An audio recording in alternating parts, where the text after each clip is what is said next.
souvent, les gars, qu'est-ce que vous vous racontez entre vous? Pouh. Genre. Non, j'ai l'impression que j'ai eu, en tout cas, en discutant avec certaines personnes, c'est que les gars ne parlent pas de... Après, peut-être que c'est vraiment les gens sur lesquels... De leurs les gens- sentiments, de leurs émotions. Sentiments, émotions, mais c'est plus de ceux qu'ils traversent. Vraiment de ceux qu'ils traversent. Non, mais on fait pas de thérapie entre nous. Hein. Rarement, très rarement. Moi, j'ai un vieux pote, un de mes plus anciens potes, à qui... non, on va se raconter ce qu'on a vécu, mais ça rentre jamais dans la thérapie. Enfin, très rarement ou très brièvement, tu vois. Moi, en vérité, comme je t'ai dit, je suis un peu dans la compersion. Un peu beaucoup. Et en vérité, des fois, juste le fait de savoir que mes potes vont bien, ça me ou bien il va me raconter une histoire. En fait, je pense que les mecs, en général, on est plus dans le sensationnel, tu vois. On essaye, quand on se parle, on essaye plus de vivre les émotions les uns les autres à travers ce qu'on a vécu. Ah ouais, la dernière fois, j'étais là-bas, on était à tel truc. Ah ouais, j'ai vu ça, ouais, j'ai vu tel go. Ah ouais, on a fait ça. Ah ouais, c'était trop frais, c'était ça, c'était ci, tu vois. Mais on est un peu moins dans la... Ouais, mais il m'a fait ci. Non, c'est pas... Franchement, ta caricature... Je caricature, ouais, bien non, sûr. mais c'est abusé, quoi. Je caricature, bien sûr, mais on est moins dans le soutien émotionnel, on est plus dans le partage de sensations. Mais pourquoi? Alors, je vais te donner un exemple. J'ai discuté avec un ami récemment. Enfin, récemment, doit faire 2-3 semaines. Et il m'a raconté... Bon, déjà, je m'excuse auprès de lui parce que il m'a cherché 2-3 fois.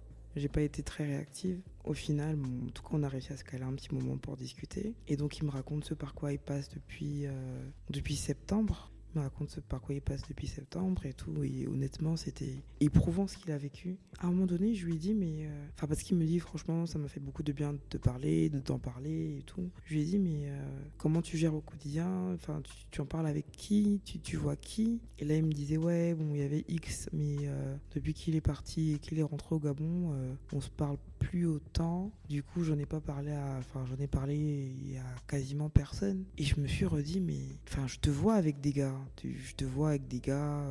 Mais vous non, sortez... c'est pas pareil.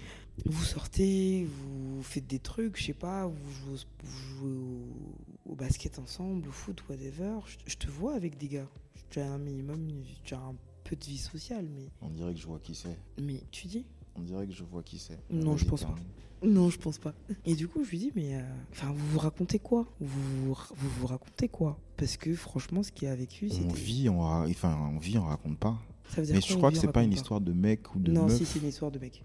Je pense pas. Ça veut dire quoi, on vit, on raconte pas? Parce que en vérité, moi je vais te dire, en vérité, avec tes potes, tu cherches à vivre des bons moments, tu cherches pas à raconter les moments passés. Mais c'est pas... Et c'est pas une histoire, je pense que c'est pas une histoire. On vit, on raconte pas ce qu'on a vécu. Ouais, entre mecs, en général, c'est ça. On cherche on crée des souvenirs ensemble, on vit. Et même en général, quand on parle de nos anciennes mémories, des mémories, des bons moments qu'on a passés ensemble. Mais on n'est pas trop dans le... pas vraiment. Et je te dis, c'est pas une histoire de mec. Moi, je suis convaincu que c'est une histoire de mec. Je pense pas, parce que, comme tu dis, le mec qui t'a appelé, il t'a parlé à toi. Donc c'est pas une histoire de...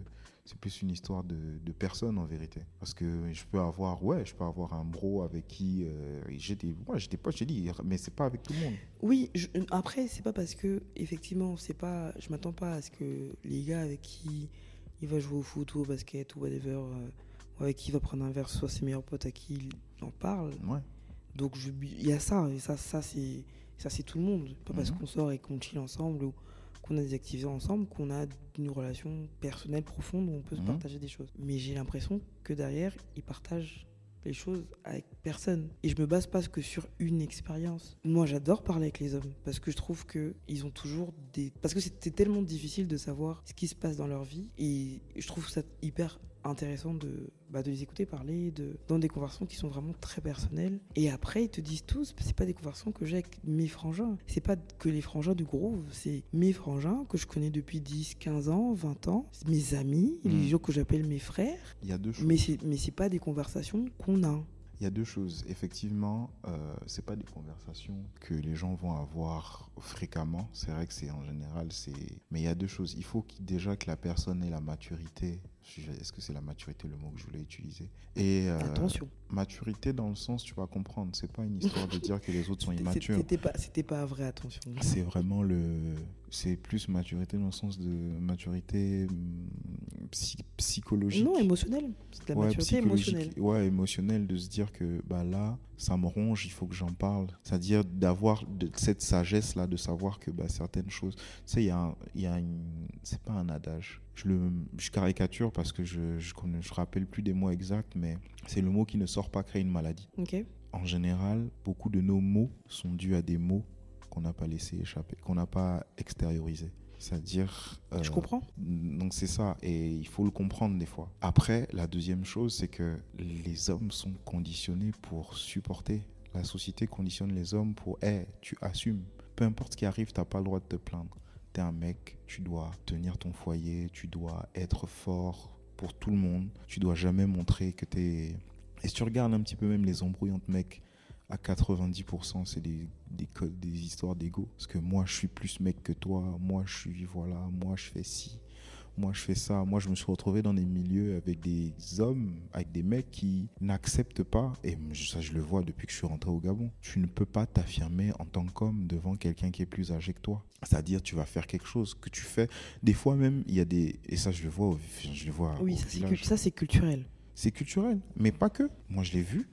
C'est-à-dire que l'homme, devant quelqu'un qui est plus âgé que toi, par exemple, au niveau des hommes, tu peux pas dire que tu es ci ou tu es ça, ou tu as fait ci ou tu as fait ça. Tout ce que tu as fait sera toujours moins que celui qui est plus âgé que toi. Oui. C'est un exemple que je prends, mais c'est juste pour te dire que la société conditionne les hommes pour supporter, pas pour... Face à la société, mais dans l'intimité. Face à la société, je veux bien croire, comprendre que... Même dans l'intimité, demande aux gens, mais je l'entends tous les jours. Je crois que c'est un TikTok que j'ai vu où les mecs ils disaient est-ce qu'il faut... Non, c'est quelqu'un de connu qui disait même ça. C'est est-ce qu'il faut pleurer devant sa femme? Non, c'est pas de cette intimité dont je parle, l'intimité avec des amis. Je comprends pas, honnêtement, je ne comprends pas que les gars ne parlent pas entre eux. Je vais prendre un autre exemple. J'espère que je vais pas mettre des gens dans la merde. Mais ils parlent entre eux. Non, ils parlent Sauf pas. Qu'ils parlent pas avec tout le monde. Non, ils parlent pas de choses qui comptent. Ils parlent des choses qui comptent avec avec certaines personnes, pas avec tous. C'est-à-dire les filles, vous avez une proportion à vous exprimer qui est folle. Non, c'est pas. Non, je sais pas. Je sais pas. Mais il y a une différence entre je parle de ça avec mes proches, et j'en parle avec personne. J'en ai parlé à personne avant toi. Là, il y a je te dis, les hommes sont conditionnés pour supporter. J'en ai parlé à personne avant toi. C'est-à-dire qu'il n'y a aucun gars qui est ton ami depuis assez longtemps ou dont tu es assez proche. C'est pas une question d'ancienneté. Oui, je sais. C'était une façon de parler aussi. Ouais. Tranquille. J'ai le droit d'en placer, nous? Non, mais il n'y a pas de problème. Mais... Oui, je comprends. C'est pas une question d'ancienneté, mais quand je mets l'ancienneté en plus, franchement, c'est la question que je me pose, c'est les gars, au final, ils parlent de quoi entre eux, en fait? Ils parlent de plein de choses. Mais pas des choses qui comptent. Pas des choses. Si, je dis, on parle des choses qui comptent, mais pas autant que vous. Je veux dire, et même là, je l'ai même mal dit, parce qu'en vérité... Ouais, tu dis ça mal. Encore une fois. Non, en vérité, encore une fois, dans certains milieux, les hommes sont faits pour supporter. Il y a des mecs, je suis sûr, ils ont essayé de parler de certaines choses devant d'autres mecs. Et ils ont dit, mais qu'est-ce que tu racontes là? T'es une mauviette, qu'est-ce qui se passe là? Malheureusement, c'est le discours qu'ils vont avoir de leurs parents, c'est le discours qu'ils vont avoir de leurs sœurs, c'est le discours qu'ils vont avoir de leurs amis, c'est le discours qu'ils vont avoir de leurs frères. Et rares sont les espaces de vulnérabilité safe pour les hommes. The Little Voice in My Head est un espace safe. Mais d'ailleurs, c'est dans la description. Non, mais je veux dire, dans le monde d'aujourd'hui, il y en a très peu. Je l'aurais accepté pour une génération plus âgée. Oh, toujours pas aujourd'hui, hein. En tout cas, moi, ça me choque. Ça me choque d'avoir des conversations avec des gars et qu'après, ils te disent, j'en ai parlé à personne, alors qu'ils ont des amis. Parce qu'ils ont peur que leurs amis les jugent. Ils ont peur qu'ils comprennent pas. Et en vérité, c'est pas parce que tu es mon ami et je t'adore que tu vas pouvoir accepter cette partie-là de moi. Et beaucoup de gens se posent la question. Mais du coup, qu'est-ce que tu fais avec des amis qui peuvent pas accepter cette partie-là de toi ? Parce que eux, en face de toi, ils sont forts aussi. Ils ne te montrent pas ça. Je comprends. Mais à partir du moment où tu ne peux pas exposer toutes les facettes de qui tu es à tes amis, pourquoi ce sont tes amis ? Parce qu'on t'a élevé pour être ce genre de personne. Qui ne montre pas toutes ses facettes. Clairement. On vous élève mal, hein. Mais c'est ça, être un homme. Être un homme, c'est ne pas montrer toutes ses facettes aux gens. À personne. À personne. C'est triste. Qu'est-ce qu'on te dit quand t'es gamin? Un homme ne pleure pas. Je suis à un âge où j'ai jamais vu, ouais, je peux le dire, j'ai jamais vu mon père pleurer. À la mort de son propre père, mon père a allumé une clope et c'est tout. Moi, j'ai vu mon père pleurer. Il avait arrêté de fumer depuis longtemps et j'ai juste vu allumer une cigarette et c'est tout.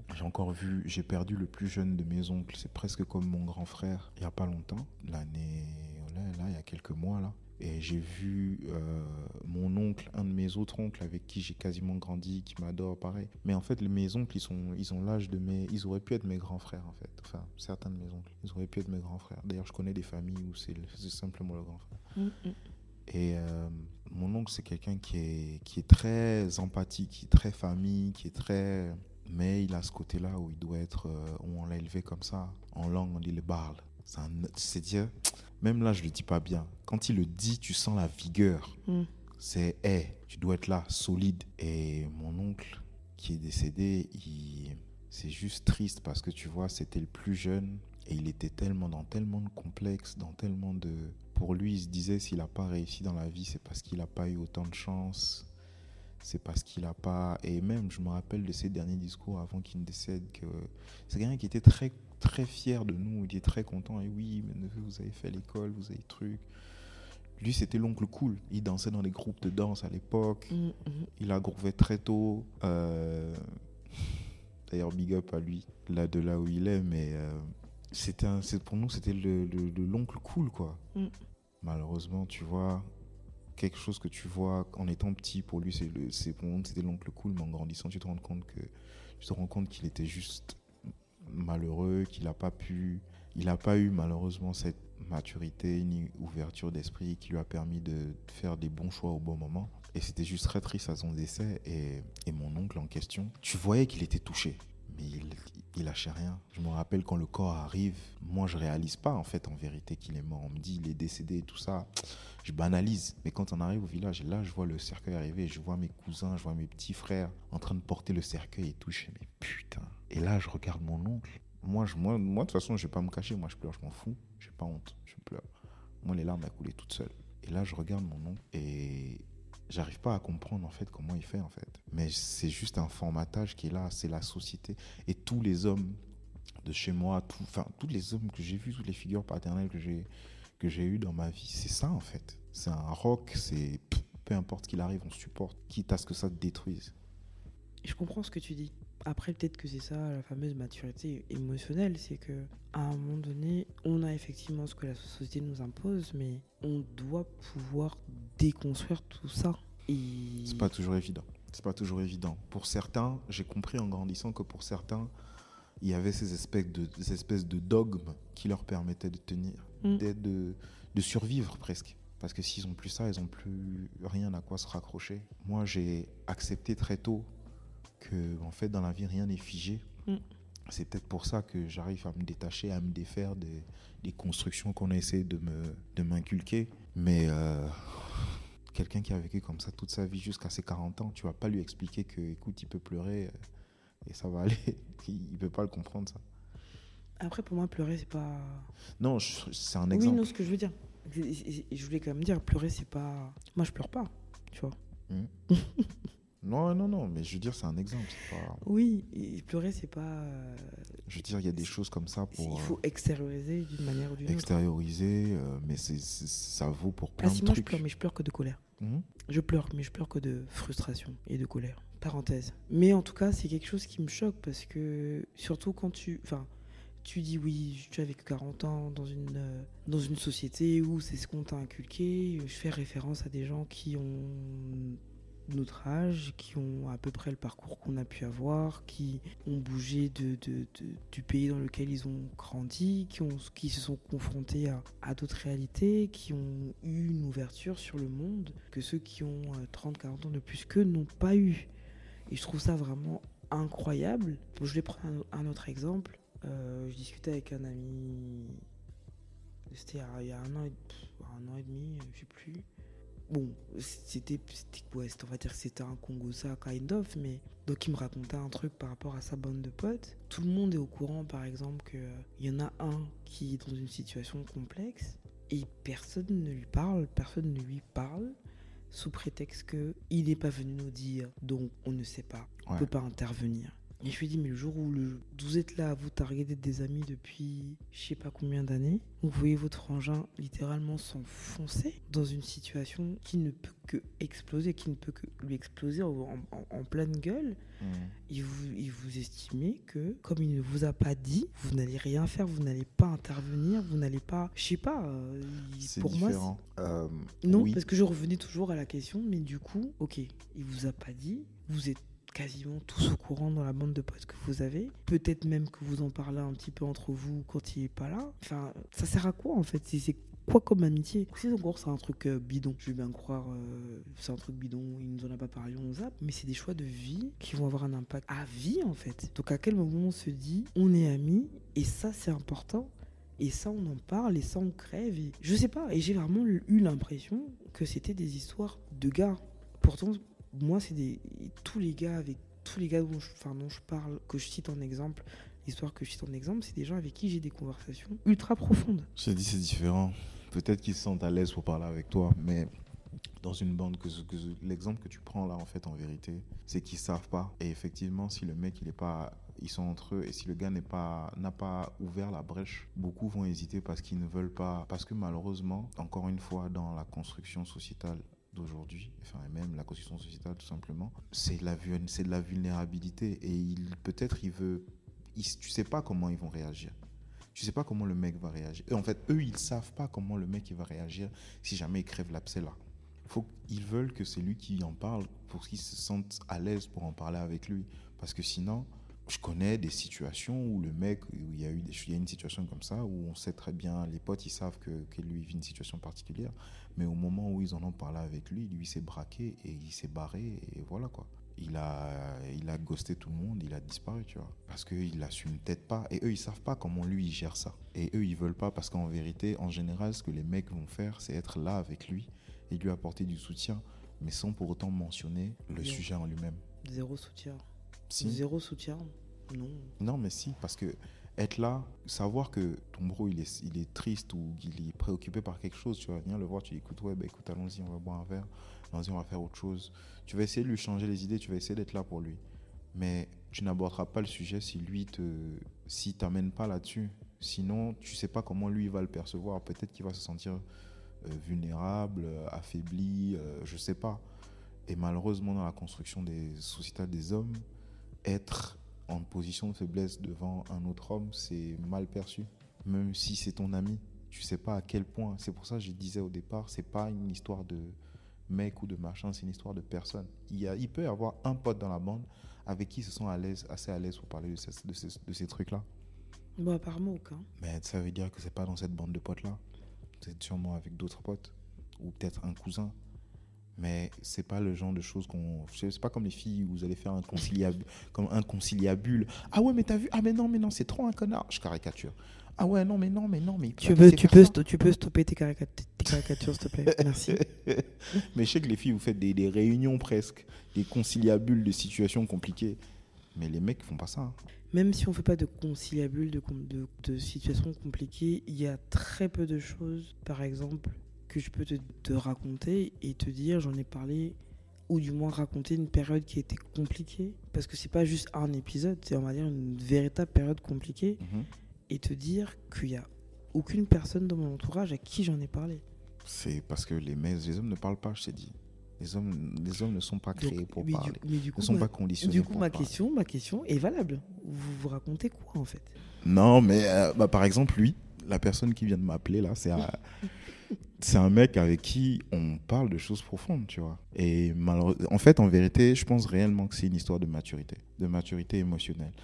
J'aime pas le mot maturité parce qu'en général, ça fait comme si ça jette un peu le discrédit sur ceux qui n'ont pas cette... Maturité émotionnelle, c'est une réalité. Je pense un peu de sagesse, un peu d'humilité, un peu de self-awareness. Je pense que c'est surtout ça. Mais oui, Mais Du oui, coup, vous parlez de quoi, de gars? on parlait des hommes qui ne parlent pas entre eux. Non, du coup, vous racontez quoi entre gars? Quand On vous se parlez raconte pas de beaucoup de choses qui... choses. J'ai un frangin. Justement, tu parlais du gars qui allait mal et tout ça, et ses frangins ne lui disaient rien. Moi, j'ai vécu à peu près la même scène, la même situation. J'ai un frangin que j'adore. On se parle plus trop beaucoup aujourd'hui, mais c'est ça aussi. Enfin, entre mecs, moi, j'ai des potes avec qui j'ai pas parlé depuis 1 an, mais rien n'a bougé. Ça, c'est pas qu'une affaire de entre mecs. D'accord. Merci. Mais moi, j'ai un pote, justement, il avait vécu une situation choquante. Genre. En fait, je peux pas trop donner de détails parce que c'est un peu. Voilà, mais il était amoureux d'une meuf. Et bref, elle en a fait des rillettes de thon, mais littéralement. Et ça aussi, c'est. En parlant de maturité, c'est en grandissant avec le temps que tu apprends que mais il y a certaines personnes qui sont tellement toxiques, mais qu'elles le savent même pas elles-mêmes. Et si tu sais pas te protéger, tu vas finir comme ça. Bref, mon frangin, là, il était entré dans une espèce de dépression où il voulait plus rien faire. Putain, c'est un mec super brillant. Il était intelligent de ouf, doué de ouf. Mais il a vécu ça et genre il s'est donné à fond pour quelqu'un et il s'est rendu compte, ça l'a vidé quoi. Il a juste fait une dépression et il avait plus envie de rien faire. Et la weed n'a pas beaucoup aidé parce que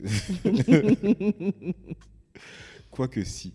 Moi, je reste convaincu que la weed a aidé dans le sens où ça l'a empêché de faire une connerie. Mais il était amorphe, quoi.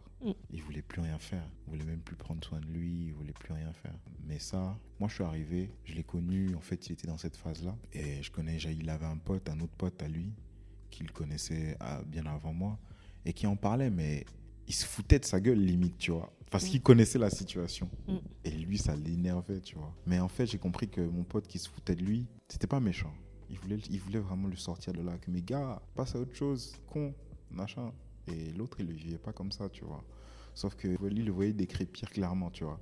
Et il se foutait de sa gueule, mais en permanence. Et c'est pour ça que les gars, ils parlent pas entre eux. Parce qu'en vérité, tu sais pas comment ça va être perçu par l'autre. Et l'autre, clairement, il se foutait de sa gueule. Il se foutait de sa gueule ouvertement, mais je sais que dans le fond, il comprenait. Choisissez mieux vos amis, Ils se non? connaissent depuis là longtemps. C'est pas une histoire de ça. C'était avant que ça s'en arrive, c'était les meilleurs potes du... Enfin, c'est toujours... Bon, aujourd'hui, ils se parlent plus. Donc, non.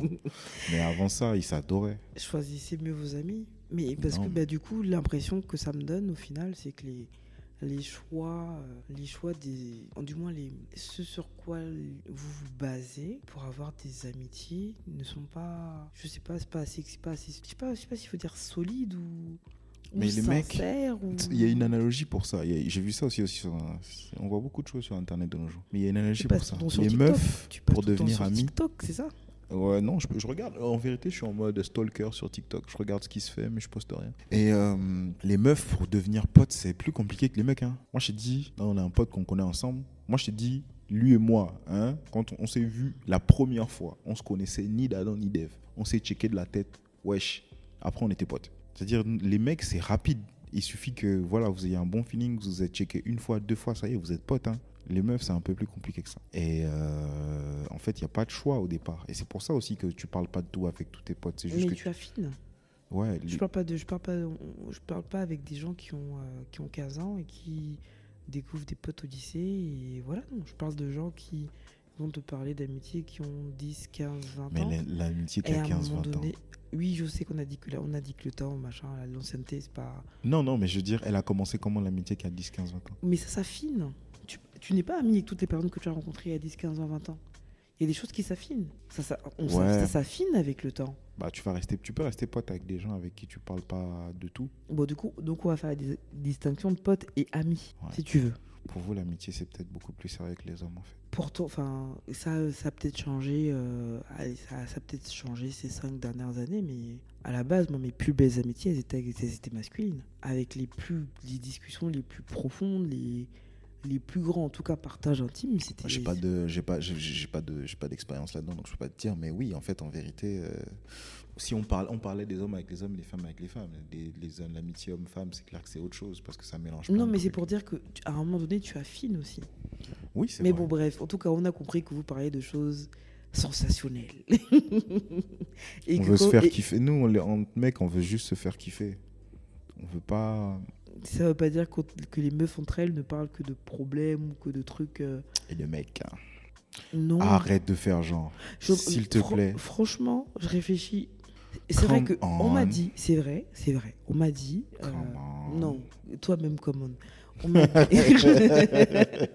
Toi-même commande. On m'a dit. J'ai un de mes potes qui m'a dit qu'il faut que j'arrête de penser que mon entourage est une norme. Ok. Parce que j'ai tout le temps en clash avec eux quand ils disaient ouais les filles ci, enfin les filles ci, les filles ça, les Gabonais ci, les Gabonais ça, je passe mon temps à le dire, mais aucune des nanas que je fréquente ne correspond aux descriptions que vous faites, genre aucune. Et donc j'ai peut-être compris effectivement que j'ai bien choisi mon entourage. Ça va les chevilles?